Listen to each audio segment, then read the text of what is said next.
Cette vidéo présente l'analyse factorielle des correspondances. C'est un cours conçu par Jérôme Pagès. Nous commencerons par décrire les données, préciserons quelques notations et les questions que l'on se pose lorsque l'on met en œuvre une analyse des correspondances. Nous verrons que la notion cruciale en analyse des correspondances est celle de la liaison entre deux variables qualitatives, et qu'étudier la liaison entre deux variables qualitatives, c'est examiner l'écart entre les données et une situation d'indépendance. Nous verrons ainsi comment l'analyse appréhende l'écart à l'indépendance. Nous raisonnerons de façon essentiellement géométrique en construisant un nuage des lignes et un nuage des colonnes. Nuage que nous représenterons par analyse factorielle, c'est-à-dire par projection sur des plans en pratique. Nous donnerons quelques indications sur les pourcentages d'inertie. De ce point de vue, l'analyse des correspondances ne se distingue pas d'autres méthodes d'analyse factorielle, comme l'analyse en composantes principales. Nous indiquerons également quelques résultats techniques concernant les inerties. Et là, il s'agit de résultats qui sont tout à fait particuliers en analyse des correspondances. De même, en analyse des correspondances, la représentation simultanée des lignes et des colonnes est assez particulière et elle bénéficie des propriétés dites barycentriques. Nous décrirons enfin quelques aides à l'interprétation, contributions et qualités de représentation. De ce point de vue, l'analyse des correspondances n'est pas particulière par rapport à l'analyse en composantes principales, par exemple. Commençons donc par décrire les données. Les données sur lesquelles on travaille sont constituées par n individus pour lesquels on dispose de deux variables qualitatives. Ces données sont regroupées dans un tableau dit de contingence dans lequel on trouve en ligne les modalités de la variable V1, en colonne les modalités de la variable V2, et à l'intersection de la ligne I avec la colonne J, on trouve XIJ, le nombre d'individus ayant choisi ou possédant à la fois la modalité I de V1 et la modalité J de V2. Ce tableau de contingence est aussi appelé tableau croisé dans la terminologie des enquêtes. Donnons quelques exemples de tableaux de contingence. Un premier exemple, historique parce que c'est sans doute une des premières applications de l'analyse des correspondances, est l'étude du vocabulaire des personnages de la pièce de théâtre Phèdre. On place les personnages en ligne, les mots utilisés par les personnages en colonne, et en XIJ, le nombre de fois que le personnage I a utilisé le mot J. Deuxième exemple, on s'intéresse à la perception de parfums de luxe. Pour cela, on a demandé à des dégustateurs d'associer des mots à chacun des parfums. On place les parfums en ligne, les mots en colonne, et en XIJ, le nombre de fois où le parfum I a été décrit par le mot J. Enfin, en écologie, on s'intéresse à la diversité écologique de plusieurs milieux. On place en ligne les milieux, en colonne les espèces de plantes ou d'animaux, et en XIJ, le nombre de plantes J trouvées dans le milieu I. De telles données sont nombreuses, et pour ceux qui connaissent le test du Ki2 d'indépendance, il s'agit des mêmes tableaux de données. Les données qui vont nous servir à illustrer notre présentation de l'analyse des correspondances sont en quelque sorte des données historiques. Il s'agit d'une ancienne enquête réalisée dans le cadre du CREDOC par Nicole Tabar et publiée en 1974.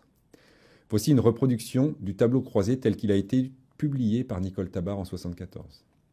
Dans cette enquête, 1724 femmes ont été interrogées et nous avons sélectionné dans le questionnaire 2 questions relatives à leur attitude à l'égard du travail féminin.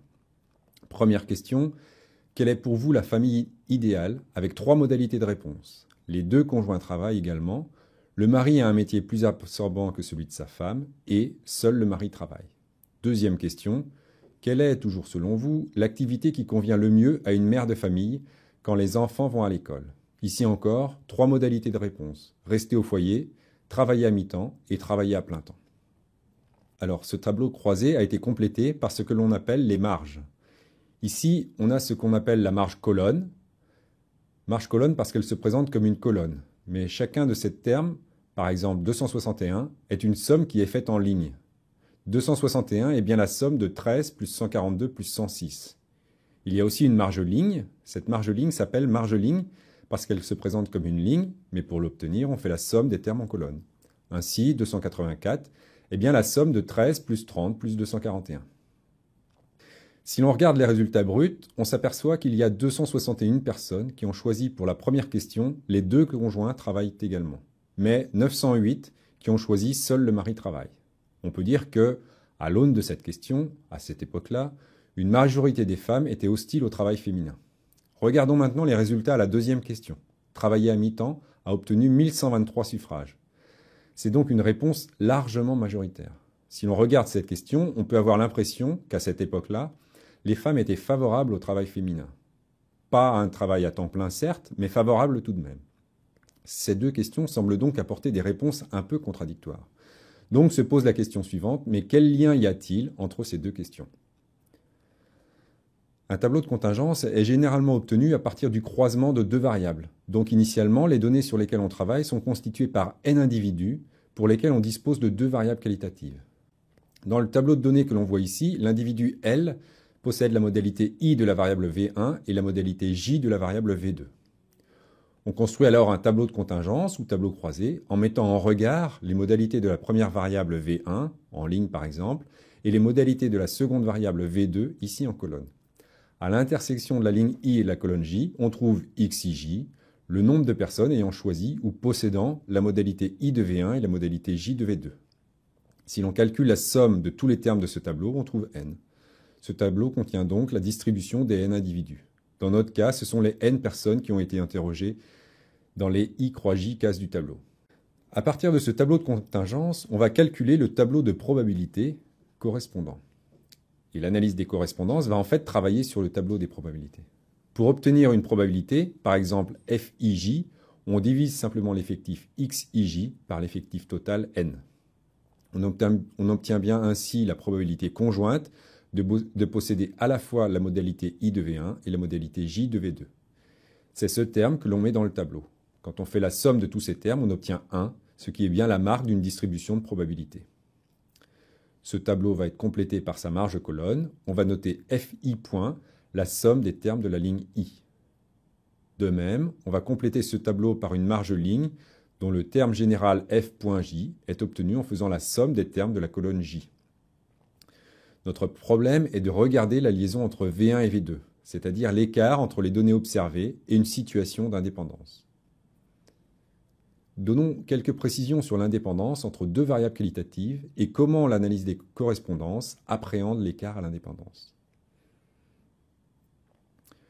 Commençons par rappeler le modèle d'indépendance pour deux événements. Deux événements sont indépendants si la probabilité de A et B est égale au produit des probabilités, probabilité de A fois probabilité de B. Pour deux variables qualitatives, on va avoir FIJ, probabilité de I et de J, est égale à FI, probabilité de I, multiplié par FJ, probabilité de J. Mais ceci doit être vrai, bien sûr, quel que soit I et quel que soit J. On dit que la probabilité conjointe est le produit des probabilités marginales. Il y a une autre écriture de ce modèle d'indépendance que l'on voit ici. FIJ sur FI point est égal à F.J. Dans ce cas, on dit que la probabilité conditionnelle est égale à la probabilité marginale. Ceci peut paraître un peu formel, mais finalement, cette écriture est plus proche de l'intuition d'indépendance. La probabilité conditionnelle, ici, c'est la probabilité d'être J, sachant que l'on est I. Et donc, s'il y a indépendance, cette probabilité est égale à la probabilité d'être J, même si l'on ne dispose d'aucune information quant à l'autre variable, c'est-à-dire I. Il y a enfin l'écriture symétrique, dans laquelle on divise FIJ par F.J. Et selon le modèle d'indépendance, cette nouvelle probabilité conditionnelle, c'est-à-dire la probabilité cette fois d'être I sachant que l'on est J, est bien égale à la probabilité marginale d'être I. La liaison entre deux variables qualitatives, c'est l'écart entre les données observées d'une part, c'est-à-dire FIJ, et le modèle d'indépendance d'autre part, c'est-à-dire FI point qui multiplie F.J. Quand on étudie la liaison entre deux variables qualitatives, on réalise généralement en premier lieu un test de significativité de la liaison, en mettant en œuvre un test du qui 2. On rappelle ici la forme du test du qui 2, dans lequel on confronte les effectifs observés avec les effectifs théoriques. L'effectif théorique est tout simplement la probabilité selon le modèle d'indépendance, c'est-à-dire FI.F.J multiplié par l'effectif total n. Dans cette quantité du qui 2, on peut mettre n en facteur et faire apparaître la quantité n phi carré. Le phi carré, lui, confronte les probabilités observées et les probabilités théoriques. C'est donc un indicateur d'intensité de la liaison. C'est l'écart entre probabilité observée et probabilité théorique. Pourquoi intensité de la liaison? Parce que ce terme ne dépend pas de l'effectif, mais uniquement des probabilités. Il y a enfin un troisième point, qui est la nature de la liaison, c'est-à-dire comment les modalités des deux variables s'associent entre elles. L'analyse des correspondances travaille sur le tableau des probabilités. Elle ne dit donc rien sur la significativité. Son objectif essentiel est de visualiser la nature de la liaison entre les deux variables. Donc, petit récapitulatif sur ces 3 points concernant l'étude d'une liaison. Distinguons bien la significativité de l'intensité. Pour l'intensité, par exemple, on a réalisé une petite enquête et on vous dit que, à l'issue de cette enquête, toutes les personnes qui ont les yeux bleus portent des lunettes. On ne peut pas imaginer de liaison plus forte, puisque systématiquement, pour la variable couleur des yeux, si l'on sait que l'on a les yeux bleus, alors on porte des lunettes. L'intensité de la liaison est très grande.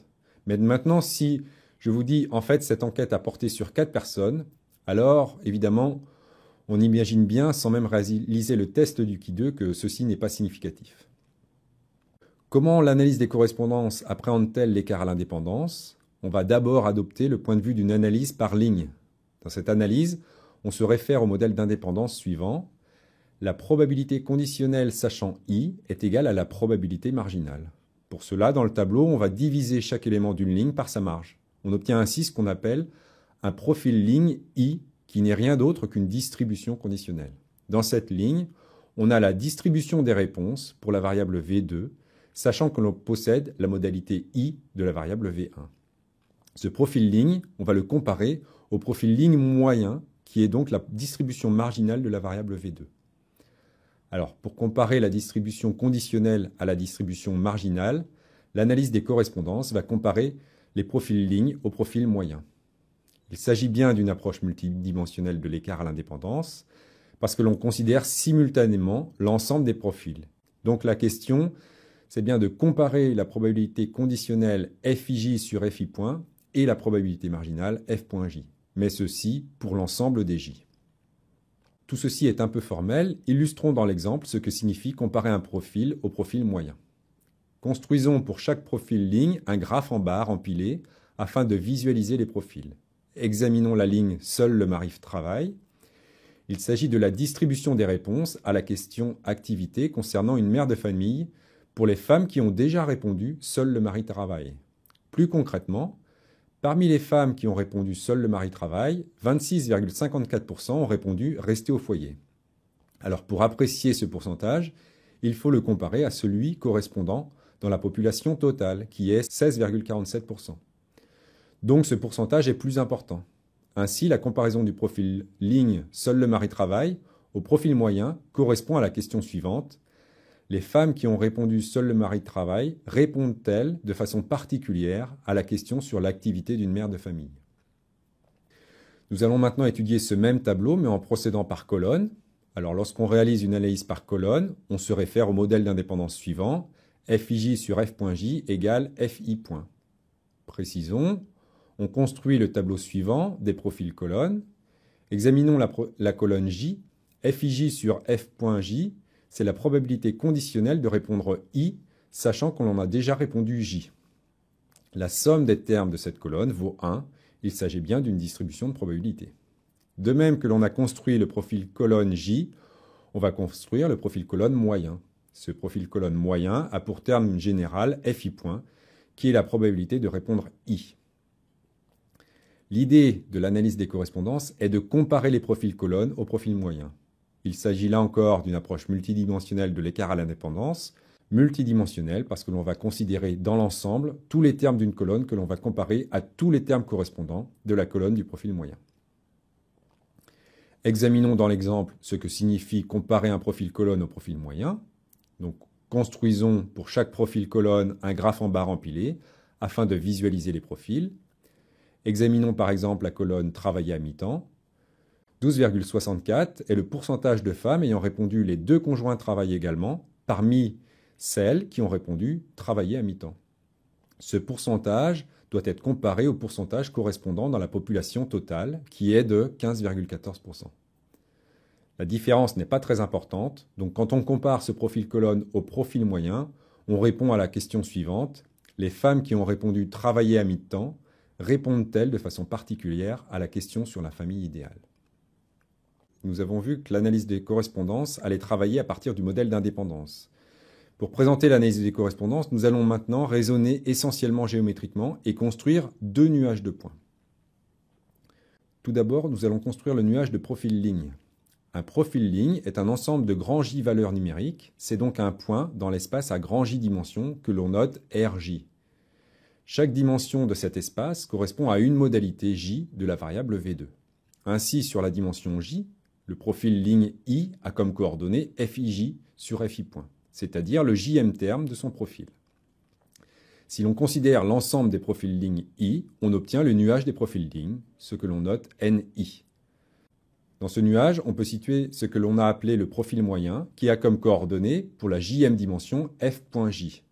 Ce profil moyen, on l'appelle G comme centre de gravité. G peut en effet être considéré comme le centre de gravité du nuage NI, à condition d'affecter à chaque point I un poids proportionnel à son effectif marginal, donc à FI point. Dans cet espace, ce qui nous intéresse surtout, c'est de comparer la position du profil ligne I au profil moyen. Pour cela, on va placer l'origine du nuage au profil moyen. Dans cet espace, il faut savoir calculer une distance. La distance qui est utilisée en analyse des correspondances est appelée distance du qui2. Elle ressemble beaucoup à la distance euclidienne usuelle. En effet, on va retrouver une somme des carrés des écarts. Ici, on a l'écart entre le profil I et le profil L, FIJ sur FI point et FLJ sur FL point. On élève au carré et on fait la somme sur tous les J. La différence avec la distance euclidienne usuelle, c'est que chaque dimension J a un poids qui est 1 sur F.J. La justification de cette distance apparaîtra dans la suite du cours. Le centre de gravité du nuage, qui correspond au profil moyen, a pour coordonnée F.J, donc la distance entre le profil I et le profil moyen est simplement cette distance. De même que l'on a construit un nuage des profils lignes, on va construire un nuage des profils colonnes. Un profil colonne, c'est un ensemble de grand I valeurs numériques. C'est donc un point dans un espace à grand I dimensions. Dans cet espace, chaque dimension correspond à une modalité I de V1. Et le long de cette modalité I, la coordonnée du profil colonne est FIJ sur F.J. Il y a J profil colonne qui constituent à eux tous le nuage NJ. À ce nuage, on ajoute le profil moyen GJ qui a donc comme coordonnée FI point sur l'axe I. Ce profil moyen peut être considéré comme le centre de gravité du nuage, à la condition d'affecter à chaque profil colonne J un poids égal à son effectif marginal, ou plus exactement à sa probabilité marginale, c'est-à-dire ici F.J. Dans cet espace, on accorde une importance très grande à la distance entre un profil colonne et le profil moyen. Pour cela, on va mettre l'origine au centre de gravité. Pour calculer la distance dans cet espace, on utilise, comme dans le nuage des profils lignes, la distance du qui2. Ici, cette distance du qui2 s'écrit de la façon suivante. C'est une somme des carrés des différences des coordonnées, mais chaque différence des coordonnées est pondérée par 1 sur FI point. Le centre de gravité du nuage, qui correspond au profil moyen, a pour coordonnée FI point, et donc la distance entre le profil J et le profil moyen est simplement la racine carrée de cette quantité. Alors, que se passe-t-il s'il y a indépendance ?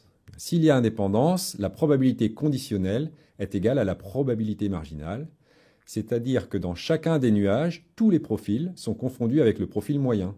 Autrement dit, le nuage, dans ce cas, est réduit à un seul point, l'origine des axes. Et donc, plus les données s'écartent de l'indépendance, et plus les profils s'écartent de l'origine. Calculons l'inertie du nuage NI par rapport à son centre de gravité. L'inertie d'un nuage de points, c'est la somme des inerties de ces points. L'inertie d'un point, c'est la masse par le carré de distance. Donc on a bien ici l'inertie du point I qui vaut FI point multiplié par le carré de la distance du qui2 entre I et GI. Lorsque l'on effectue les calculs, on obtient le résultat intermédiaire suivant, qui n'est autre que le φ2, ou si l'on préfère, le qui2 sur n. Ainsi, l'inertie du nuage de points est bien un indicateur d'intensité de l'écart à l'indépendance. Comme ce qui nous intéresse, c'est d'étudier l'écart à l'indépendance, ceci revient à étudier l'inertie de NI. Tel est le point de vue de l'analyse des correspondances. On peut faire le même raisonnement pour le nuage NJ, et on a le résultat suivant. L'inertie du nuage NI est égale à l'inertie du nuage NJ. Ça, c'est un résultat capital qui est englobé dans ce qu'on appelle la dualité, c'est-à-dire le caractère double. En fait, il revient au même, on l'a compris, d'analyser des tableaux en termes de lignes ou en termes de colonnes. Ceci est très important en analyse des correspondances.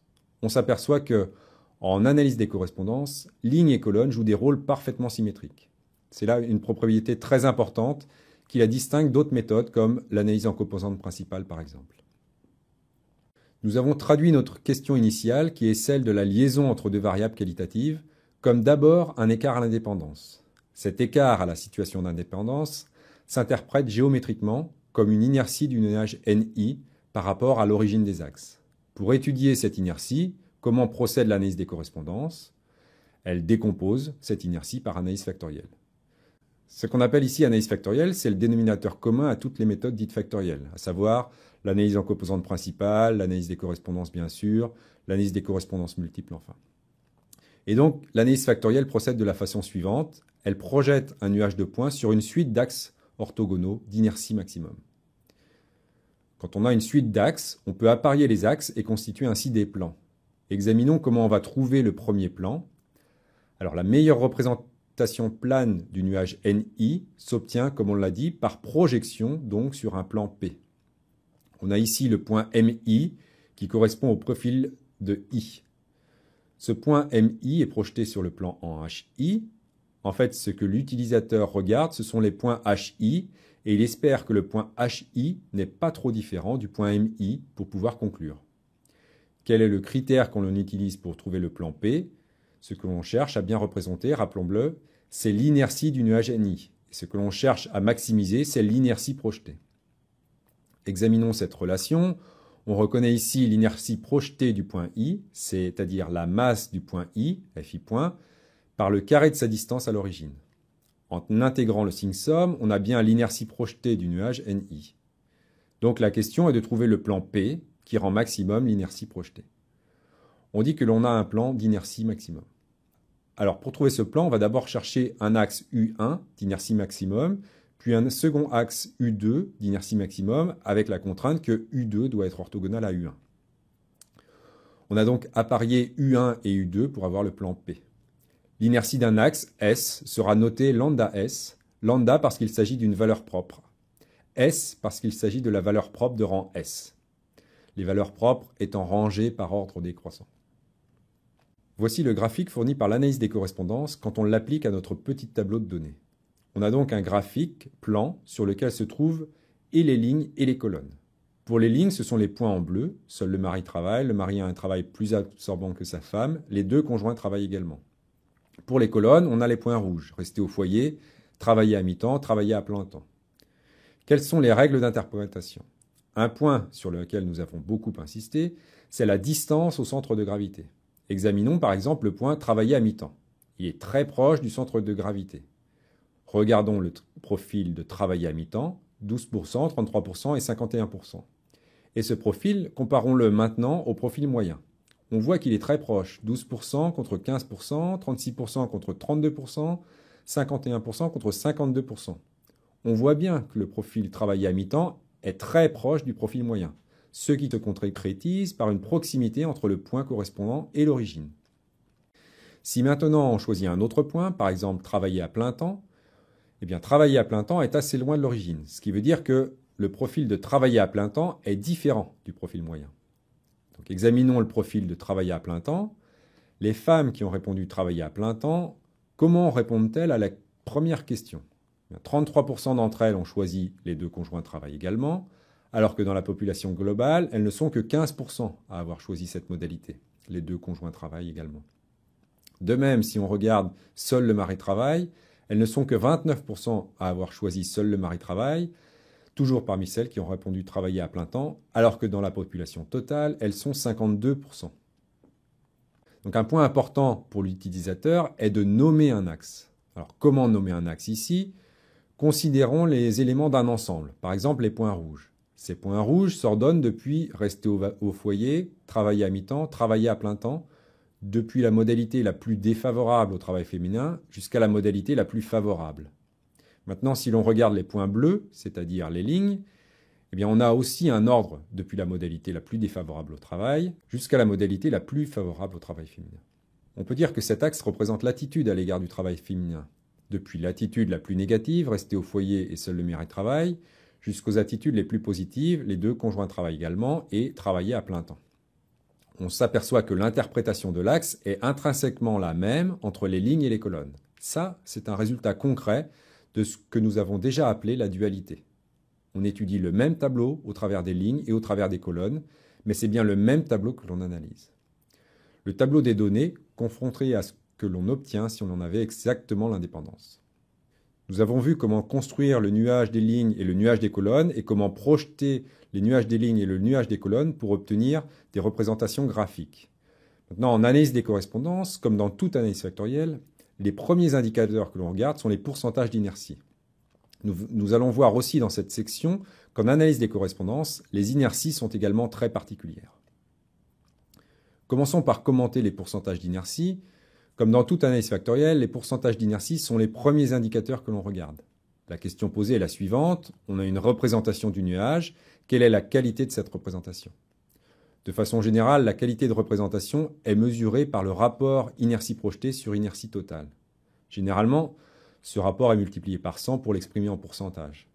Dans le cas particulier du nuage NI et de l'axe de rang S, la qualité de représentation du nuage NI sur l'axe de rang S sera donc l'inertie projetée de NI sur US divisé par l'inertie totale de NI. Ceci peut s'écrire avec les notations utilisées précédemment, lambda S sur la somme des lambda K.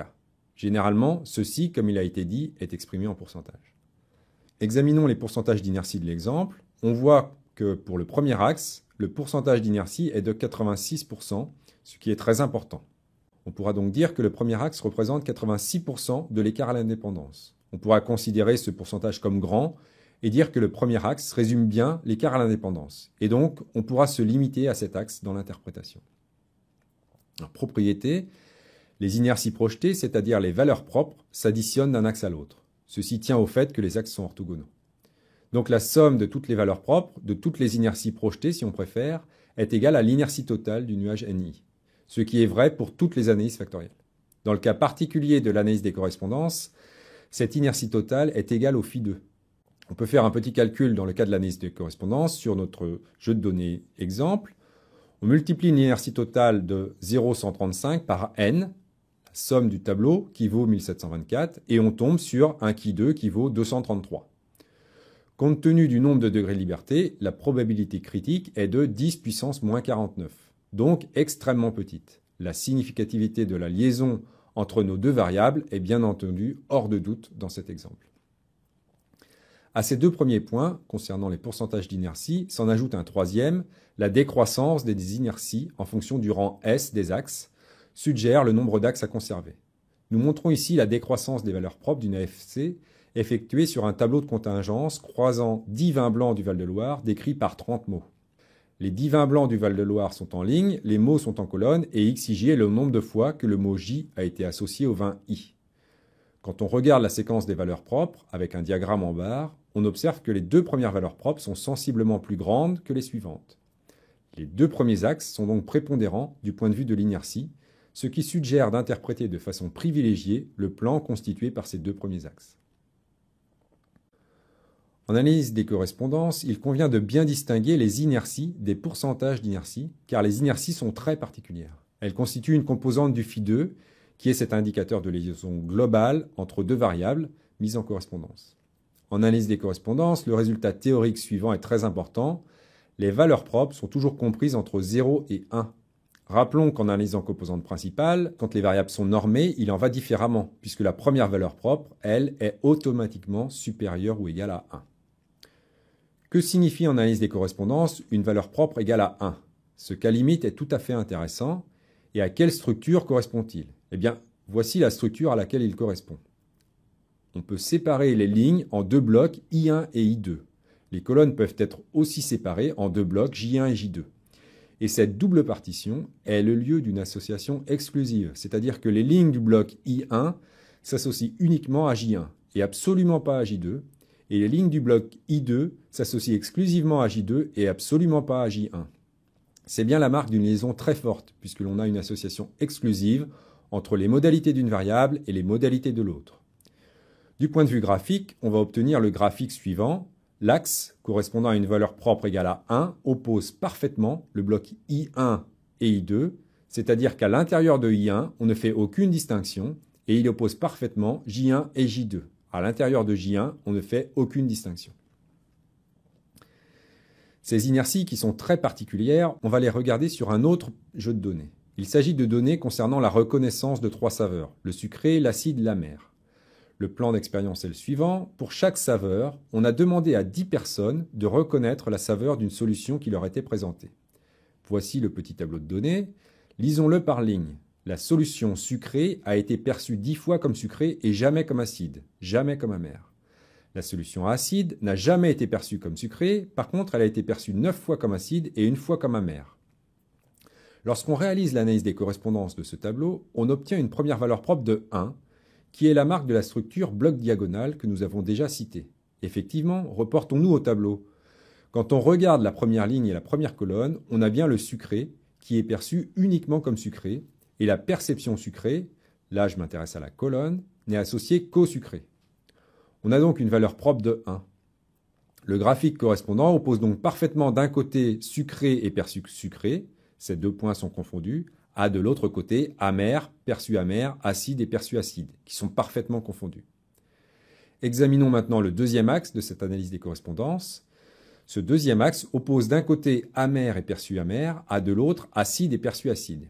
Il exprime que, dans l'ensemble, amer est plutôt perçu comme amer et acide est plutôt perçu comme acide.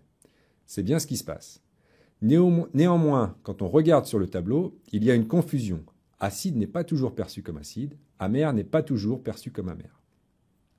Comment pouvons-nous déceler cette confusion? Tout simplement par la valeur propre. Si on n'avait aucune confusion, on aurait une valeur propre de 1. Or, la valeur propre vaut seulement 0,375. Cette valeur propre de 0,375, beaucoup plus petite que 1, nous indique qu'il y a une confusion entre amer et acide. C'est-à-dire que de temps en temps, amer est perçu acide et acide est perçu amer. Sur ce graphique, cette confusion est parfaitement perceptible parce que sur le premier axe, on a une situation de référence avec une situation parfaite sans confusion. Et on voit bien que l'opposition sur le premier axe, entre sucré d'une part et amer-acide d'autre part, correspond à une inertie beaucoup plus grande que l'opposition entre acide et amer. Acide et amer sont beaucoup plus proches entre eux qu'ils ne sont proches de sucré. Donc sur ce graphique, on voit bien qu'il y a une plus grande confusion entre acide et amer qu'entre acide amer d'une part et sucré d'autre part. On peut examiner un autre tableau dans lequel on a augmenté la confusion. C'est-à-dire que cette fois, dans ce tableau, l'acidité a été perçue seulement 7 fois comme acide et non pas 9 fois comme précédemment, et l'amertume a été perçue que 5 fois comme amère. Examinons les résultats de cette analyse. On trouve toujours une première valeur propre de 1 qui nous indique que le sucré est parfaitement reconnu. Par contre, la valeur propre de l'axe 2, cette fois, n'est plus de 0,375, mais de 0,04. Examinons le graphique. Le graphique ressemble tout à fait au précédent, c'est-à-dire que le premier axe montre le rôle particulier du sucré et le deuxième axe oppose acide et amer. Simplement, l'écart entre acide et amer est beaucoup plus petit que dans le cas précédent. Et c'est cette opposition entre acide et amer qui se marque par une distance plus petite, qui est bien la conséquence de la plus grande confusion entre acide et amer. Finalement, cette valeur propre de 0,04, associée au deuxième axe, nous indique le degré de confusion entre acide et amer.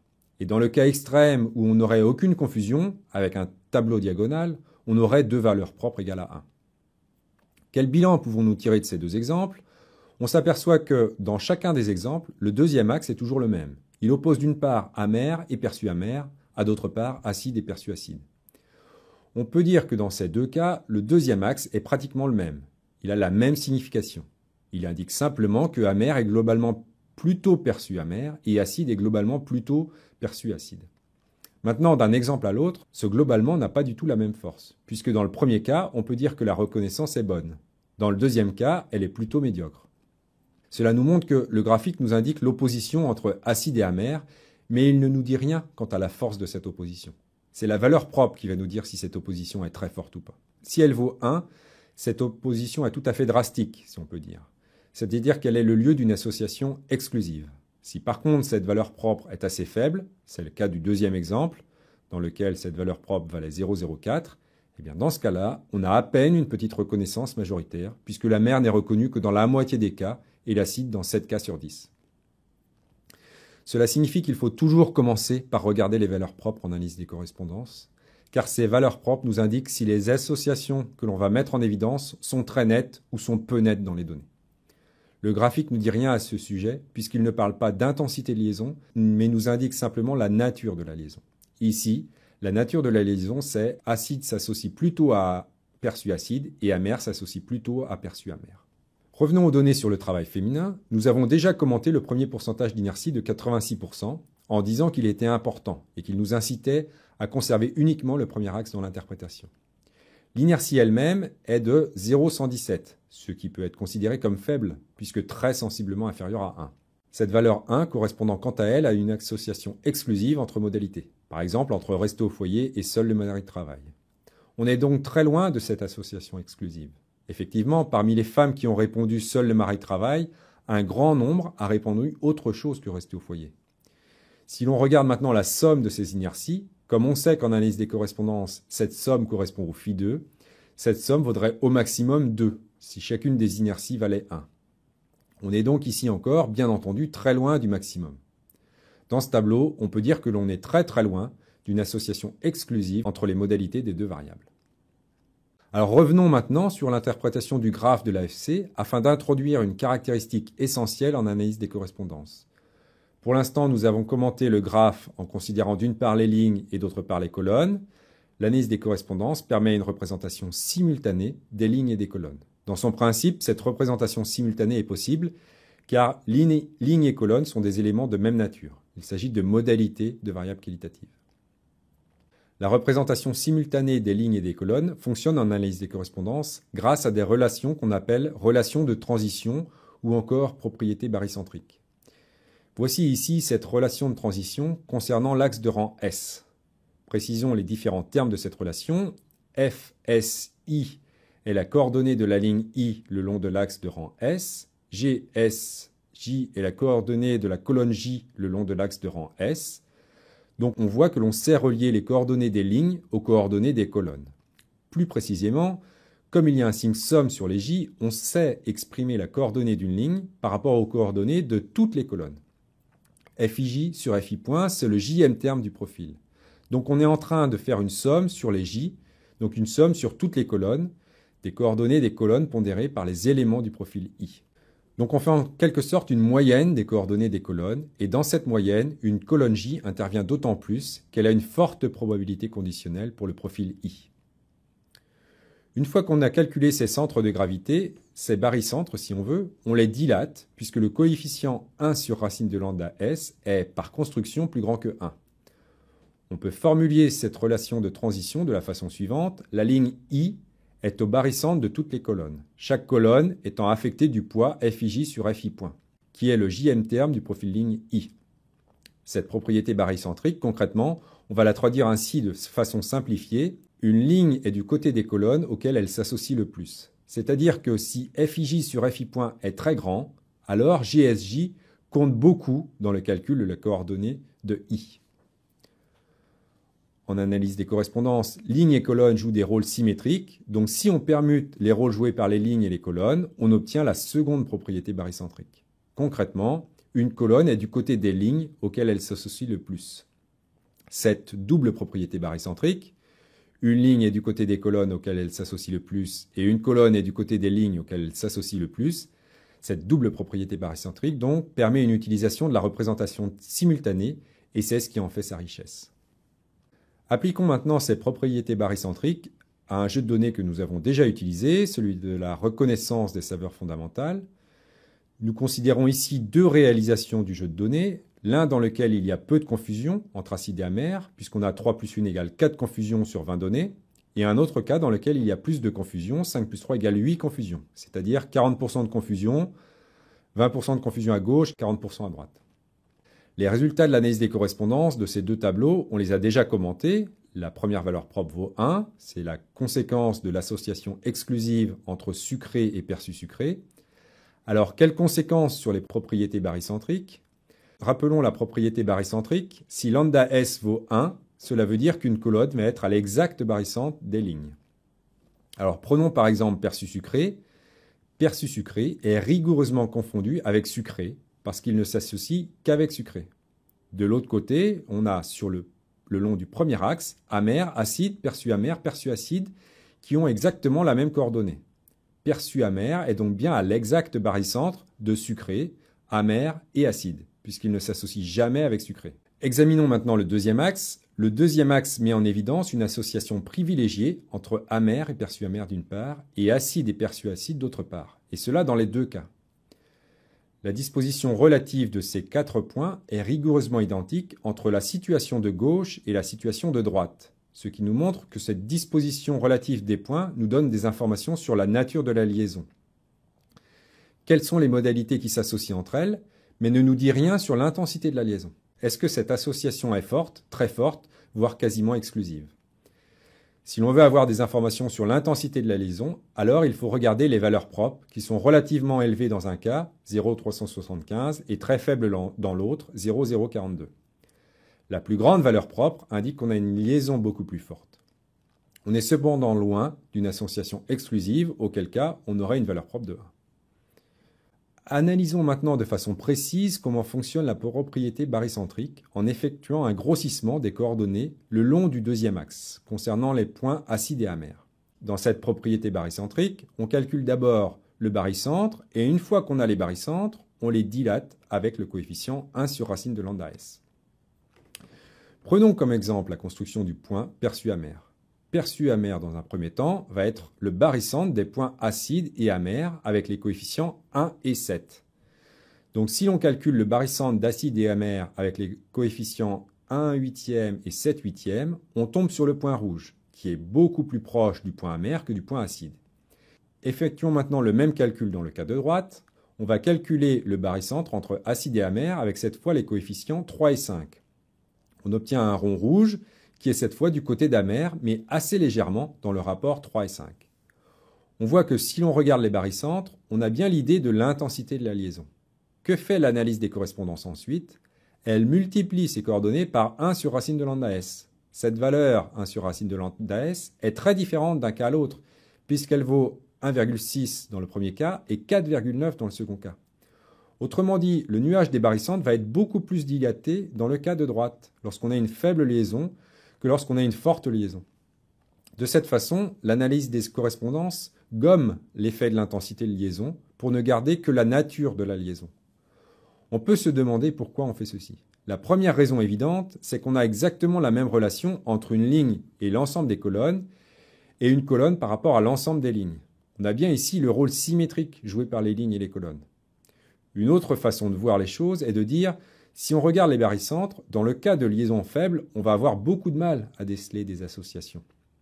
Aussi, l'analyse des correspondances va grossir le graphique, un peu à la façon d'un microscope, pour mettre en évidence les associations. En conclusion, on peut dire que l'analyse des correspondances ne dit rien sur la significativité de la liaison, elle travaille sur les probabilités, on l'a dit. L'intensité de la liaison, elle est visible dans les valeurs propres, et la nature de liaison dans les positions relatives des points. Utilisons la double propriété barycentrique sur le jeu de données du travail des femmes. Considérons le point seul le mari travaille. Seul le mari travaille correspond à un profil ayant pour terme 26,5, 63,1, 10,3. C'est donc le barycentre des points rouges affectés de ces nombres. Seul le mari travaille a un plus fort poids pour rester au foyer, 26,54, que pour travailler à mi-temps, 10,35. Donc, seul le mari travaille va aller du côté de rester au foyer. C'est bien ceci la propriété barycentrique. Un point ligne va du côté des colonnes auxquelles il s'associe le plus. Si maintenant on regarde les deux conjoints travaillent également, on a le résultat suivant. Les deux conjoints travaillent également s'associent beaucoup plus à travailler à plein temps qu'à rester au foyer. D'où le point, les deux conjoints travaillent également du côté de travailler à plein temps. Grâce aux propriétés barycentriques, nous pouvons donc maintenant interpréter simultanément les points rouges et les points bleus, c'est-à-dire les lignes et les colonnes. Le premier axe est un axe d'attitude à l'égard du travail féminin qui classe les modalités des deux questions depuis la plus défavorable au travail féminin jusqu'à la plus favorable au travail féminin. Ça ressemble tout à fait à ce qu'on disait en analysant séparément les points lignes et les points colonnes. Sauf que maintenant, on examine simultanément les points rouges et les points bleus. Alors regardons par exemple les deux conjoints travaillent également et travailler à plein temps. Ce sont deux modalités favorables au travail féminin. Et on peut considérer qu'elles sont favorables au travail féminin de façon équivalente. Si maintenant, par contre, on regarde rester au foyer et seul le mari travaille, ce sont bien des modalités qui sont défavorables au travail féminin et qui témoignent d'une attitude négative à l'égard du travail féminin.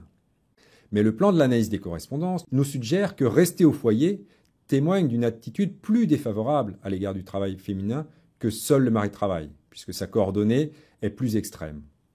On a là un résultat tout à fait intéressant. L'analyse des correspondances classe les modalités des deux questions. Et finalement, on peut dire que les deux modalités les plus favorables sont à peu près équivalentes, mais qu'il n'en est pas de même pour les modalités les plus défavorables. Est-ce qu'on peut retrouver dans les données pourquoi l'analyse des correspondances suggère que rester au foyer est plus défavorable à l'égard du travail féminin que seul le mari travaille? Examinons rester au foyer. On voit que le profil de rester au foyer est très particulier. Pratiquement, toutes les personnes qui ont répondu rester au foyer ont répondu seul le mari travaille. Donc quand on a répondu rester au foyer, on est pratiquement sûr d'avoir répondu aussi seul le mari travaille. On cumule donc deux réponses négatives à l'égard du travail féminin. En revanche, lorsque l'on regarde les modalités de réponse des femmes qui ont répondu seul le mari travaille à l'autre question, eh bien ces réponses sont partagées. Ces femmes ont répondu de façon importante rester au foyer, mais elles ont aussi, par exemple, beaucoup répondu travailler à mi-temps et de façon non négligeable travailler à plein temps. On voit donc que le profil rester au foyer est beaucoup plus remarquable que le profil seul le mari travaille. C'est bien ce que l'analyse des correspondances a détecté. On peut essayer de quantifier cette impression, c'est-à-dire que dans l'espace RI, on peut regarder la distance de la modalité rester au foyer au centre de gravité. On trouve 0,4. La valeur absolue n'est pas facile à interpréter, mais dans l'espace RJ, quand on regarde la distance de seul le mari travaille au centre de gravité, on trouve 0,1. Et là, par contre, il est possible de comparer les deux. Donc on voit bien que rester au foyer est beaucoup plus remarquable, c'est-à-dire concrètement, est beaucoup plus loin de l'origine. Examinons maintenant les aides à l'interprétation classiques que sont la qualité de représentation et la contribution. Ces aides sont communes aux différentes méthodes d'analyse factorielle.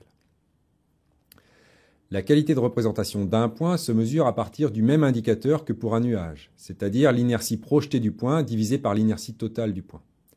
Cet indicateur montre dans quelle mesure l'écart du profil au profil moyen est complètement représenté par l'axe. Reprenons l'interprétation géométrique. Le point MI, qui représente le profil I, est projeté sur US en un point HIS. Pour calculer la qualité de représentation du profil I par l'axe de rang S, on calcule donc le rapport inertie projetée de MI sur US divisé par l'inertie totale de MI, ce qui donne FI point qui multiplie OHIS carré divisé par FI point qui multiplie OMI carré. Les FI points s'éliminent, cela signifie que la qualité de représentation ne dépend pas du poids. Ce que l'on voit, c'est que ce rapport n'est rien d'autre que le cosinus carré de l'angle entre OMI d'une part et US d'autre part. Cette interprétation, en termes de cosinus, correspond bien à la question. Dans quelle mesure l'écart entre le profil et le profil moyen est bien représenté par l'axe? Est-ce que le point MI va bien dans la même direction que l'axe? Examinons les qualités de représentation sur le petit jeu de données des saveurs dans lesquels il y a une confusion importante entre acide et amer. Examinons le point acide. Acide a une qualité de représentation de 0,89 sur le premier axe et 0,11 sur le second. Cela signifie que le point acide s'écarte du point moyen beaucoup plus le long de l'axe 1 que le long de l'axe 2. Effectivement, le long de l'axe 1, on voit qu'acide ne s'associe jamais avec perçu sucré, alors que le long de l'axe 2, acide s'associe quelquefois à perçu amer. Donc l'écart au profil moyen est beaucoup plus exprimé sur le premier axe que sur le second. En pratique, la qualité de représentation est utilisée de la manière suivante. Lorsqu'on a beaucoup de points, pour commencer une interprétation, on sélectionne quelques points qui ont à la fois des coordonnées remarquables, c'est-à-dire qui sont éloignés le long de l'axe que l'on étudie, et à la fois qui ont une bonne qualité de représentation. Ainsi, on sélectionne des points qui vont nous aider à bien interpréter, puisqu'il sera facile de retrouver dans les données la signification de l'axe, sachant que l'essentiel de l'écart entre le profil étudié et le profil moyen s'exprime sur l'axe. La seconde aide à l'interprétation classique, qui est commune à toutes les méthodes factorielles, est la notion de contribution. Pour calculer la contribution d'un point I à l'inertie d'un axe S, on calcule d'abord un indicateur brut, qui est l'inertie projetée du point, soit avec nos notations FI point que multiplie OHIS au carré. Cet indicateur brut est ramené en pourcentage en divisant par l'inertie totale de l'axe que nous avons déjà noté lambda S. La multiplication par 100 de ce rapport permet une expression commode en pourcentage. On peut additionner les contributions de plusieurs éléments, c'est-à-dire calculer la contribution non pas d'un élément, mais de 2 ou 3 éléments à la construction d'un axe. À quoi servent les contributions? Elles indiquent dans quelle mesure on peut considérer qu'un axe est dû à un élément ou à quelques éléments. Si par exemple, pour un axe donné, on retrouve qu'un élément contribue à 90% à l'inertie de cet axe, on pourra limiter l'interprétation de cet axe à cet élément. Alors quand une contribution est-elle grande? Elle est grande si à la fois la distance OHIS est assez grande et si la masse FI point est assez grande. En ce sens, on peut dire que la contribution réalise un compromis opérationnel entre distance à l'origine et poids. Compromis opérationnel, c'est-à-dire que les contributions sont généralement utilisées dans le cas de grands tableaux pour sélectionner un sous-ensemble d'éléments pour commencer l'interprétation. On va ainsi sélectionner un ensemble d'éléments très contributifs. L'idéal étant de trouver un ensemble d'éléments qui soit à la fois très contributif et bien représenté. Illustrons la notion de contribution sur un exemple. Pour cela, nous n'utilisons pas les exemples précédents, car dans ces exemples précédents, les effectifs marginaux des lignes comme des colonnes sont très peu différents, voire pas du tout différents. Nous avons construit ici un petit tableau dans lequel les effectifs marginaux des lignes sont très différents. On remarque ici que les effectifs marginaux de A et de D sont plus de 10 fois plus petits que les effectifs marginaux de B et de C. On réalise l'analyse des correspondances de ce tableau et on obtient les résultats suivants. Le premier axe est prépondérant avec 83% de l'inertie et nous allons nous y limiter. Il oppose les colonnes x1 à x4, x1 étant caractérisé par les lignes A et B, x4 étant caractérisé par les lignes C et D. Le long de cet axe, les coordonnées de A et de D sont extrêmes par rapport à B et C. Elles sont beaucoup plus grandes. Examinons les contributions. Quand on regarde ce tableau de contributions, on voit que les contributions de B et C sont plus importantes que les contributions de A et D, bien que ces derniers aient des coordonnées plus extrêmes. La raison tient dans les effectifs marginaux. B et C ont certes des coordonnées plus faibles, mais ils ont des poids beaucoup plus élevés. On voit sur cet exemple l'intérêt d'examiner les contributions en complément des graphiques de l'analyse des correspondances. Tempérons toutefois ceci en disant que dans notre exemple, on a de très grandes différences d'effectifs marginaux qui vont de 1 à 10 et même plus que cela. On en conclura que, en analyse des correspondances, si l'on a des différences d'effectifs marginaux très importantes, la consultation des contributions est indispensable. En revanche, si les effectifs marginaux sont peu différents, la consultation des contributions apporte très peu par rapport aux coordonnées, les coordonnées représentant bien les contributions. Mentionnons ici une propriété tout à fait remarquable de l'analyse des correspondances. Cette propriété s'appelle l'équivalence distributionnelle. Elle est particulièrement précieuse dans l'analyse de tableaux lexicaux. Si deux lignes ou deux colonnes ont exactement le même profil, on peut avoir envie de les regrouper. Quand on regroupe celles-ci, on n'a donc plus qu'une seule ligne. On a remplacé les deux lignes par une seule en additionnant les effectifs. On peut alors se poser la question, quel tableau faut-il analyser? L'analyse des correspondances du premier tableau ou du deuxième tableau? L'équivalence distributionnelle nous dit que ces deux analyses conduisent exactement au même résultat. Ceci est très important lors de l'analyse de tableaux lexicaux. Et cela dépassionne tout à fait le débat, faut-il ou non regrouper les mots au singulier, au pluriel, les conjugaisons de verbes, certains mots synonymes, etc. Grâce à l'équivalence distributionnelle, on sait que si ces mots ont le même profil, il revient au même de les regrouper ou non.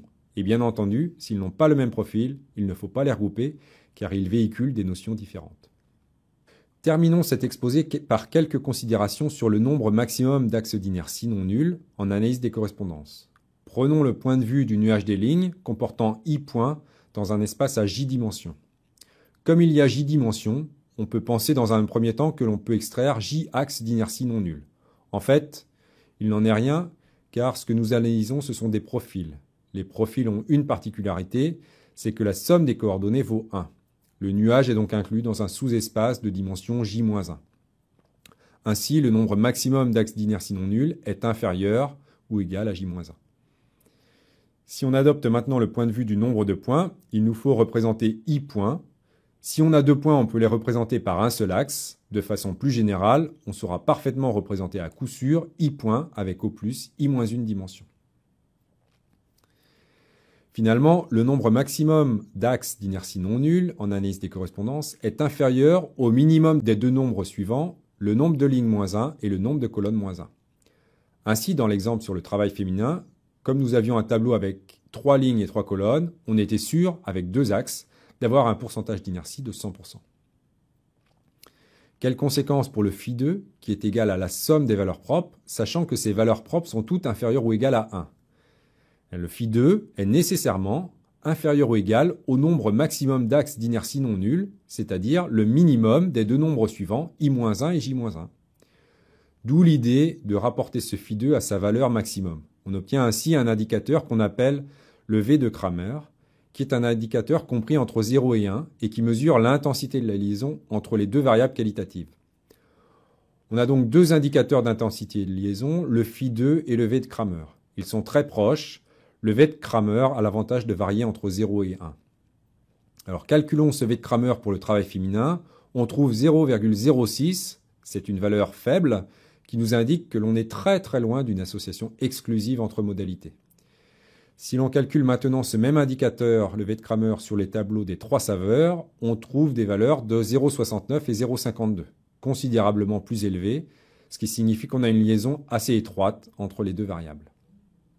Quel bilan pouvons-nous tirer de l'exemple sur le travail féminin? Même sur des données de petite taille, l'analyse des correspondances apporte une visualisation synthétique de l'écart à l'indépendance qui aide la compréhension du tableau. Ceci sera vrai a fortiori avec de grands tableaux. Alors dans ces données, 2 points. L'essentiel de l'écart à l'indépendance est structuré par l'attitude à l'égard du travail féminin. Deuxième point, la position des modalités le long de l'échelle d'attitude éclaire leur signification. Alors on a parlé des modalités extrêmes, on peut aussi parler des modalités moyennes. La proximité de travail à mi-temps avec le profil moyen suggère que cette modalité est neutre, à la différence de l'autre modalité moyenne qui, elle, est plutôt favorable à l'égard du travail féminin. Ceci explique sans doute le très grand effectif de travailler à mi-temps. Il s'agit d'une modalité neutre que les enquêtés ont souvent tendance à choisir pour ne pas finalement émettre une opinion trop marquée. Conclusion sur cet exposé, pour étudier la liaison entre deux variables qualitatives, on construit un tableau de contingence. Ça, c'est la base. La liaison réside dans l'écart entre le tableau de contingence et le modèle d'indépendance. L'analyse des correspondances construit un nuage des lignes et un nuage des colonnes dont l'inertie totale mesure l'intensité de l'écart à l'indépendance. Elle décompose cette inertie totale sur une suite de directions d'importance décroissante, représentant chacune un aspect synthétique de la liaison entre les deux variables.